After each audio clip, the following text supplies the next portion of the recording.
உங்களுக்கு தெரியுமா, ஓரல் ஹைஜீன்னு சொல்லக்கூடிய வாய் சுகாதாரம் உங்கள் ஒட்டுமொத்த உடல் ஆரோக்கியத்திலையுமே முக்கிய பங்கு வகிக்குது. எண்டோகார்டைட்டிஸ் போன்ற இதய நோய்கள், நிமோனியா போன்ற நுரையீரல் நோய் தொற்றுகள், குறைமாத பிரசவம் போன்ற கர்ப்பகால உபாதைகளுக்கு வழிவகுக்குது. உங்களுக்கு வாய் துர்நாற்றம், பற்கூச்சம், பற்கள் ஈறுகளில் வலி, வீக்கம், சீழ்வடிதல், ரத்தம் வடிதல், வாய்ப்புண் இது போன்ற எந்த அறிகுறிகள் தென்பட்டாலும் உடனே மருத்துவர் அணுகி சிகிச்சை எடுக்கிறது ரொம்ப முக்கியம்.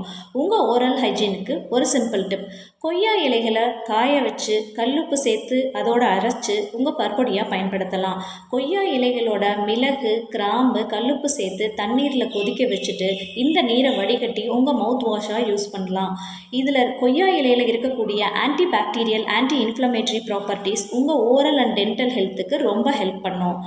ஹோமியோபதியில் உங்கள் ஓரல் அண்ட் டென்டல் ப்ராப்ளம்ஸ்க்கு எக்ஸலண்ட் மெடிசின்ஸ் இருக்குது. உங்கள் டென்டல் ப்ராப்ளம் என்னன்னு கீழே கமெண்ட் பண்ணுங்கள். அதுக்கான ஹோமியோபதிக் சொல்யூஷனை நான் ரிப்ளை பண்ணுறேன். இது போன்ற தகவல்களுக்கு ஃபாலோ பண்ணி ஷேர் பண்ணுங்கள்.